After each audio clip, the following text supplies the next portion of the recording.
Petroleum जो समिति है और हिंदी भाषा समिति है उसमें दोबारा चयन किया है आपका, तो इसके लिए सबसे पहले तो बधाई हो। और आने वाले दिनों में इन समितियों के माध्यम से आप किस तरीके की बातें रख पाएंगे? नहीं, देखिए, मुख्यतः जो ये जो पेट्रोलियम विभाग की हिंदी भाषा की जो समिति है, इस समिति में पुनः मुझे सदस्य के रूप में नियुक्त किया गया है। और निश्चित तौर पर इन जो भी समिति भारत सरकार की ये जो समिति बनती हैं, इन समितियों के माध्यम से इन जो विभागों के जो उद्देश्य होते हैं, समितियों के पास जो करने के लिए काम होता है, तो इन उस समय जब मैं इसके पहले भी मैं इस कमेटी का सदस्य था, तो मुख्यतः पेट्रोलियम विभाग में या जो भी समिति बनती है इन विभागों में, इसमें हिंदी भाषा का प्रयोग हो और हिंदी भाषा को बढ़ावा मिले, इस बात का मुख्यतः इस समिति का काम होता है।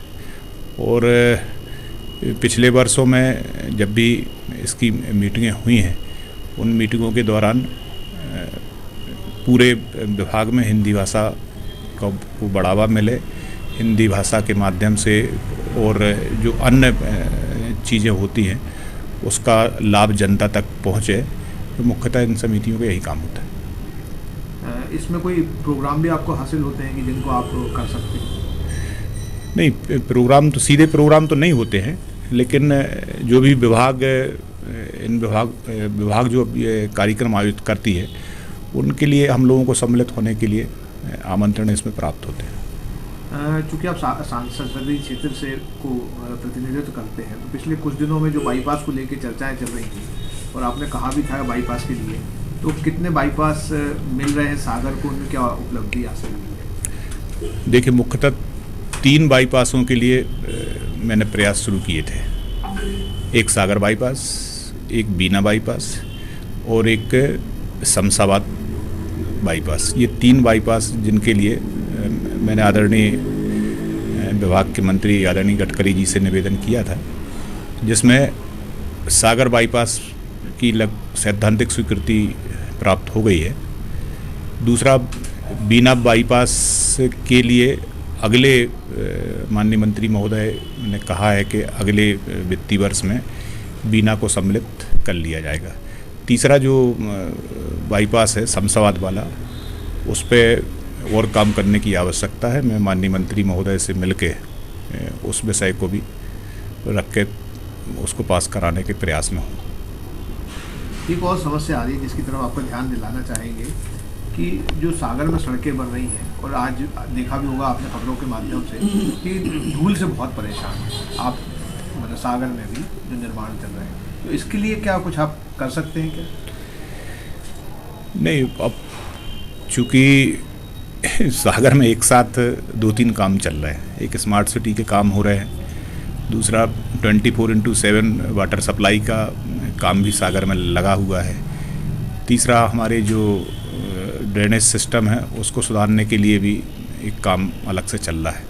अब तीनों काम एक साथ चलने के कारण कई जगह पे ये दिक्कत है जो आप बात कर रहे हैं कि धूल भी उड़ रही है, कई जगह ट्रैफिक की समस्या भी हो रही है, कई जगह लोगों को आवागमन की भी समस्या हो रही है।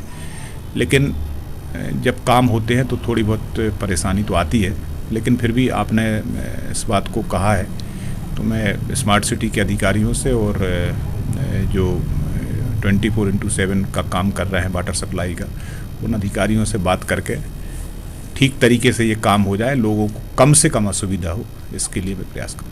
आपने न्यूज़ ग्राउंड जीरो से बात की, धन्यवाद। बहुत धन्यवाद आपका।